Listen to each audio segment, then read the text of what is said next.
കേരളത്തിലെ PSC എന്ന് പറയുന്ന സംവിധാനത്തിനെ നമ്മുടെ ഇടതുപക്ഷ ഗവൺമെൻറ് നേരത്തെ ഉണ്ടായിരുന്ന ഒരു പരുവമാക്കി എന്ന് പറഞ്ഞു കഴിഞ്ഞാൽ അവർ ഇഷ്ടംപോലെ ആളുകളെയൊക്കെ അതിന് മെമ്പേഴ്സായിട്ട് അവരുടെ പാർട്ടിയിൽപ്പെട്ട ആളുകളെയൊക്കെ അപ്പോയിൻ്റ് ചെയ്തു, ചെയർമാനെയൊക്കെ നിയമിച്ചു. അതിനുശേഷം അവരെല്ലാവരും കൂടെ ചേർന്ന് CPMകാരെ മാത്രം നോക്കി തിരഞ്ഞു പിടിച്ച്, അതേപോലെ തന്നെ അല്ലെങ്കിൽ DYFIയെ മാത്രം തിരഞ്ഞു പിടിച്ച് അവിടെ ഔദ്യോഗിക സ്ഥാനങ്ങളിലേക്ക് ഓരോ ഉദ്യോഗത്തിലേക്ക് അങ്ങ് കയറ്റിവിടുന്ന ഒരു പരിപാടിയായിരുന്നു നടന്നുകൊണ്ടിരുന്നത്. അതിപ്പോൾ വലിയ പ്രശ്നത്തിലായി. അതിൻ്റെ കള്ളത്തരമൊക്കെ പൊളിഞ്ഞു വന്നു. നമ്മൾ കണ്ടു, ആസൂത്രണ വകുപ്പിൽ ചീഫ് ഇൻഡസ്ട്രി ഇത് തുടങ്ങി ഉള്ള ഇൻഫ്രാസ്ട്രക്ചർ ആ പോസ്റ്റിലേക്ക് നമ്മൾ കണ്ടതാണ്. അതായത് 58 മാർക്കിൻ്റെ ചോദ്യം, അതിൻ്റെ ഉത്തരം വാല്യൂ ചെയ്യാതെ അവസാനം ബാക്കി ആ വാല്യൂ ചെയ്യാതെ ഒരുത്തന് 1ാം റാങ്കിൽ കൊണ്ടുവരാൻ വേണ്ടി ചെയ്ത പണിയാണ്. എന്നിട്ട് ഇൻ്റർവ്യൂവിൻ്റെ മാർക്കും കൂടെ കൂട്ടി ഇഷ്ടം പോലെ കൂട്ടിയിട്ട് റെഡിയാക്കി എടുത്തു. അതിൽ വേറൊരെണ്ണത്തിലാണെന്നുണ്ടെങ്കിൽ 92 മാർക്ക് വാങ്ങിയവനെ ഇൻ്റർവ്യൂവിന് വിളിച്ചില്ല. 27.2 മാർക്ക് വാങ്ങിച്ചവനെ ഇൻ്റർവ്യൂവിന് വിളിച്ചു. അവന് ഇൻ്റർവ്യൂവിൻ്റെ മുഴുവൻ മാർക്കും കൊടുത്തു, അവനെ 1ാം റാങ്കിൽ കൊണ്ടുവന്നു. ഇതുപോലുള്ള കള്ളത്തരങ്ങളെല്ലാം വെളിയിലായി. ഇപ്പോൾ അന്വേഷണം ഊർജിതമായിട്ട് നടന്നുകൊണ്ടിരിക്കുകയാണ്. PSC ചെയർമാൻ്റെ ഫോൺ പരിശോധിക്കാനുള്ള നടപടിയിലേക്ക് ഇപ്പോൾ സ്പെഷ്യൽ ഇൻവെസ്റ്റിഗേഷൻ ടീം നീങ്ങുന്നു. അപ്പോൾ അതൊക്കെ പരിശോധിച്ച് വരുമ്പോൾ ഈ ഉദ്യോഗാർത്ഥിയുമായിട്ടൊക്കെ നേരത്തെ ബന്ധപ്പെട്ടിട്ടുണ്ടോ, അല്ലെങ്കിൽ ഇതുമായിട്ട് ബന്ധപ്പെട്ടുള്ള ഏതെങ്കിലും കോളുകളൊക്കെ വന്നിട്ടുണ്ടോ, അല്ലെങ്കിൽ അങ്ങോട്ട് പോയിട്ടുണ്ടോ എന്നുള്ളതിൻ്റെ പരിശോധനയാണ് നടക്കാൻ പോകുന്നത്. അത് വരുമ്പോൾ അങ്ങനെ വല്ല പ്രശ്നമുണ്ടെന്നുണ്ടെങ്കിൽ അയാൾ കുടുങ്ങുമെന്നുള്ളതിന് സംശയമൊന്നും വേണ്ട. എന്തായാലും കുറച്ച് ബുദ്ധിമുട്ടാണ്. അപ്പോൾ ഈ PSC എന്ന് പറയുന്ന സംവിധാനത്തെ, ആ നോക്കുകുത്തിയെ ഇപ്പോൾ ജനങ്ങൾ അതേപോലെ അറപ്പോടും വെറുപ്പോടുമാണ് കാണുന്നത്. ഇനി അത് മാത്രം, ഇന്ന് പത്രത്തിൽ വന്ന ഒരു വാർത്ത കണ്ട് നമുക്ക് വളരെ വിഷമം വരും. 1ാം റാങ്ക് നേടിയ, അതായത് 6 മേഖലകളിൽ 1ാം റാങ്ക് നേടിയ ആളുകൾ, ഈ ഫസ്റ്റ് റാങ്കൊക്കെ കിട്ടണമെന്നുണ്ടെങ്കിൽ ഈ നോക്കുകുത്തി സംവിധാനത്തിൽ, ഈ രാഷ്ട്രീയ സംവിധാനത്തിൽ 1ാം റാങ്ക് വരിക എന്ന് പറയണമെന്നുണ്ടെങ്കിൽ എന്തുമാത്രം കഷ്ടപ്പെട്ടിട്ടായിരിക്കും അവർക്കത് വന്നേക്കുന്നത്.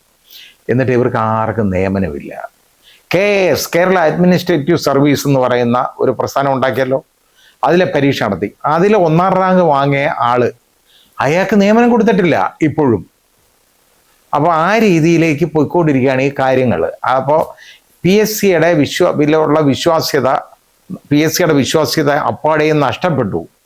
ജനങ്ങൾ ഇനി ഇത് ഇവിടെ മാത്രമല്ല, ഇത് പല സ്ഥലങ്ങളിലും ഉണ്ട്. ഇപ്പം നമ്മളിന്ന് കാണുന്നത്, വേറെ ഒന്ന് കണ്ടത് എന്താണെന്നറിയോ, ജാർഖണ്ഡിൽ അവിടെ പാറ്റ മോഡലിലുള്ള സമരം ഇപ്പോൾ അവിടെ നടന്നുകൊണ്ടിരിക്കുകയാണ്. ജാർഖണ്ഡിൽ റാഞ്ചിയിൽ നടക്കാൻ കാരണം അവിടുത്തെ PSCയും അവിടുത്തെ സ്റ്റാഫ് സെലക്ഷൻ കമ്മീഷനും, Jharkhand PSC, Jharkhand staff selection commission, ഇതിൻ്റെ രണ്ടിൻ്റെയും കൊടിയ അഴിമതി, അത് തോന്നിവാസം പോലുള്ള ഇടപാട്, അവർക്കൊക്കെ ഇഷ്ടക്കാർക്ക് മാത്രം അപ്പോയിൻമെൻറ്റ് കൊടുക്കുന്ന ഇടപാട് വന്നു കഴിഞ്ഞപ്പോൾ അവിടുത്തെ യുവജനങ്ങളെ ഇളകിയിട്ട് ഇപ്പോൾ അവിടെ സമരം നടന്നേക്കുകയാണ്. അവിടെ സമരം നടക്കുമ്പോൾ ആ സമരത്തിന് CJP പിന്തുണ പ്രഖ്യാപിച്ചിട്ടുണ്ട്. അതുകൊണ്ട് ആ സമരത്തിൻ്റെ വ്യാപ്തി കൂടാൻ പോവുകയാണ്. ഈ പാറ്റകളെന്ന് പറയുന്ന ചെറുപ്പക്കാരുണ്ടല്ലോ, ഇനി അത് എല്ലായിടത്തും പറന്ന് വ്യാപിക്കും. ആ രീതിയിലേക്ക് മാറിക്കൊണ്ടിരിക്കുകയാണ്. കാരണം അല്ലാതെ ഇവിടെ ജീവിക്കാൻ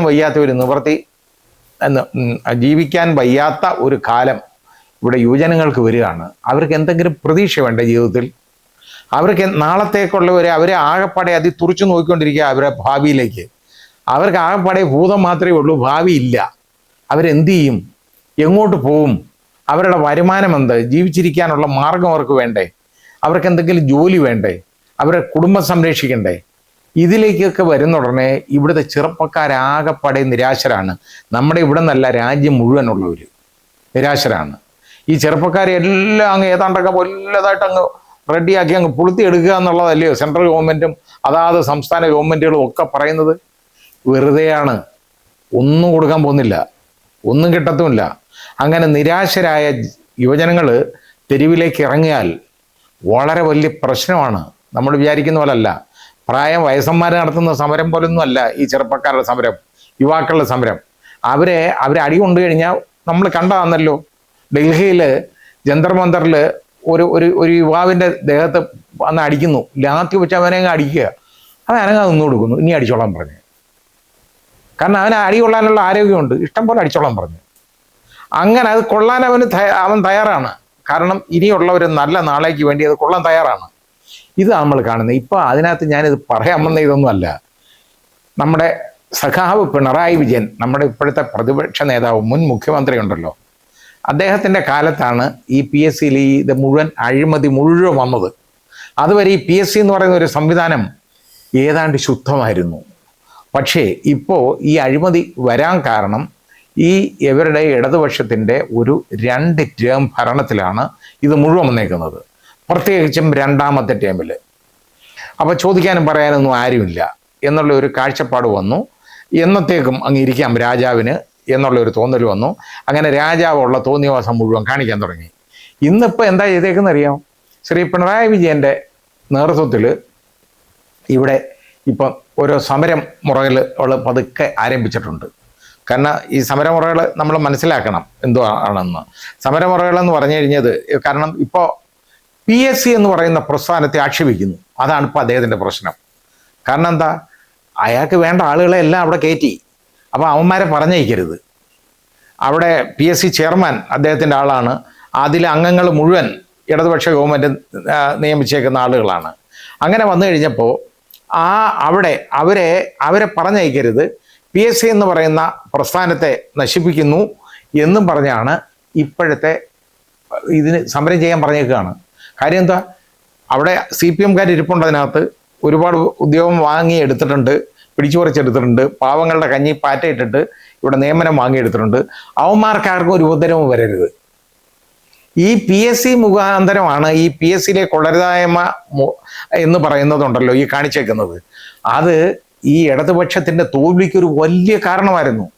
ഇവിടുത്തെ പിൻവാതിൽ നിയമനങ്ങൾ ഇവർ നടത്തിക്കൊണ്ടിരുന്നത്, ഇവരെല്ലാം ടെമ്പററി അല്ലേ, വേക്കൻസി എന്ന് പറഞ്ഞിട്ട് ഓരോരുത്തരെ അങ്ങ് അപ്പോയിന്റ് ചെയ്യാണ്. അവരിഷ്ടമുള്ള പോലെ പിൻവാതിൽ നിയമനങ്ങൾ അവർക്ക് മാത്രമേ കിട്ടുള്ളൂ.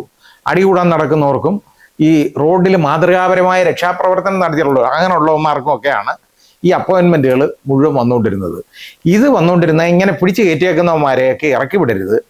അത് മാത്രമല്ല, PSC എന്ന് പറയുന്ന പ്രസ്ഥാനത്തിൻ്റെ വിശ്വാസ്യത നശിപ്പിക്കുന്നു, അതാണ് ആരോപണം. ഇതിന് എന്തോ വിശ്വാസ്യതയുള്ളേ? കുറെ വൃത്തികെട്ടവന്മാർ ഇരുന്നുകൊണ്ട് ഓരോ തീരുമാനമെടുത്ത് തോന്നിവാസം കാണിക്കുന്നതാണോ വിശ്വാസ്യത? അതിങ്ങി വെളി വന്നില്ലേ? ഈ കൊള്ളരുതായ്മ കാണിക്കുന്നതൊക്കെയാണോ വിശ്വാസ്യത? എങ്ങനെ വിശ്വാസ്യത ഉണ്ടാവും ഇതിന് വിശ്വാസ്യത നഷ്ടം. ഇനി ഇറങ്ങിയാൽ ഈ ശ്രീ പിണറായി വിജയൻ ഉണ്ടല്ലോ, ഇപ്പോൾ ഉള്ള ഇതും കൂടെ നശിപ്പിക്കും. ഇപ്പം ഏതാണ്ട് ഒരു ഇല്ലറ സീറ്റ് എങ്ങാണ്ട് കിട്ടിയല്ലോ, ഏതാണ്ട് ഈച്ച പറ്റുന്നതായിരിക്കും. ആ കിട്ടിയതും കൂടെ നശിപ്പിക്കാനുള്ള ഒരുക്കമാണ്. കാര്യം ഇടതുപക്ഷത്തിന് തകർത്തേ ഒക്കൂ എന്ന് പറഞ്ഞാണ് നടക്കുന്നത്. കാരണം ഇനി മുഖ്യമന്ത്രിയാവാനുള്ള സാധ്യതയില്ല. പ്രതിപക്ഷ നേതാവായതിനെതിരെ തന്നെ ഒരുപാട് വിമർശനങ്ങൾ സ്വന്തം പാർട്ടിയിൽ നിന്ന് ഉയർന്നു വരുന്നുണ്ട്.